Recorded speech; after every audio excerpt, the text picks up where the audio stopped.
La tomothérapie ou radiothérapie hélicoïdale a l'avantage d'intégrer la précision d'un scanner et de pouvoir moduler la dose d'irradiation délivrée par un appareil qui tourne en spirale autour du patient, allongé sur une table qui elle aussi se déplace. Quels sont les avantages de cette technique ?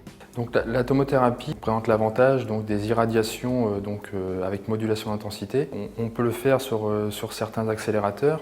Cependant, là, on va allier le concept du scanner. Avec le déplacement de la table, on va pouvoir traiter de manière hélicoïdale des volumes allant jusqu'à 1,60 m. L'intérêt de cette machine, c'est de pouvoir irradier des grands volumes de traitement. Cette technique permet de cibler la tumeur de manière très précise en réduisant les risques pour les organes sains avoisinants et en délivrant des doses que l'on peut moduler.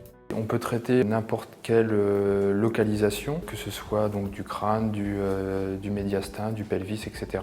L'intérêt principal, c'est toujours d'irradier des grands volumes. Et donc on irradie généralement, principalement des tumeurs de la sphère ORL. Il y a des organes avoisinants qui sont très sensibles, comme la moelle épinière, les parotides, etc. Les volumes crânio-spinaux, en fait, on va irradier les patients du crâne jusque dans le bas du rachis, des volumes qui vont jusqu'à 80 cm. Donc on peut traiter ce patient-là en un seul traitement. Pour les cancers ORL et de la face, les cancers du poumon, certains types de cancers du sein, du pelvis, de l'enfant, les sarcomes des bras ou des jambes, les irradiations corporelles totales, la tomothérapie est particulièrement adaptée au traitement de ces tumeurs de forme complexe ou de grand volume. Mais concrètement, comment se déroule le traitement ? Alors les différentes étapes, c'est à peu près les mêmes que pour une radiothérapie classique en fait.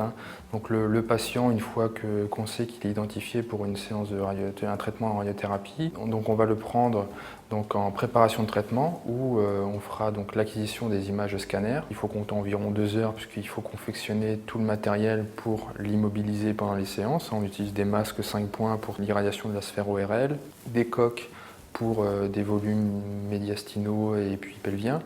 Après, le patient peut partir chez lui puisqu'on a fait l'acquisition des images, donc il est virtualisé.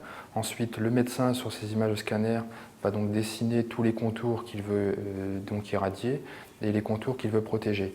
Donc c'est à ce moment-là que le dossier est transféré aux physiciens médicaux qui vont simuler le traitement. En fait, sur les volumes, on va mettre en place des objectifs dosimétriques, c'est-à-dire une dose minimale et une dose maximale sur l'organe que l'on veut irradier, et des doses maximales que l'on ne veut pas dépasser sur certains organes à risque, justement pour qu'il n'y ait pas de complications pendant le traitement ou après. Une fois que la planification est réalisée, on valide ce dossier avec le médecin et on peut traiter le patient.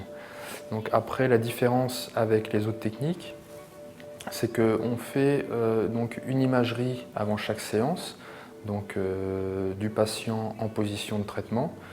On vérifie son positionnement avec les images acquises pendant la préparation.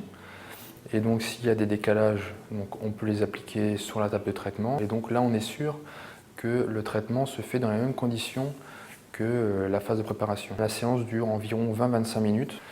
Donc il n'y a pas d'hospitalisation, sauf pour les patients plus lourds. Mais généralement, les patients viennent, comme pour n'importe quel traitement, en ambulance ou par leurs propres moyens.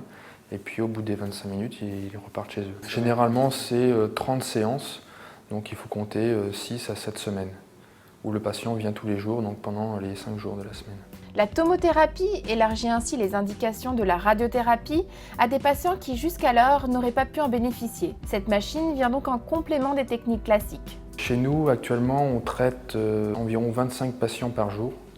Donc nous on l'a installé depuis 1 an maintenant. On a traité 130, 140 patients, il me semble, plus de 4000 séances. Donc voilà, c'est une machine maintenant qui est bien rodée. On compte aujourd'hui en France une dizaine d'appareils de tomothérapie.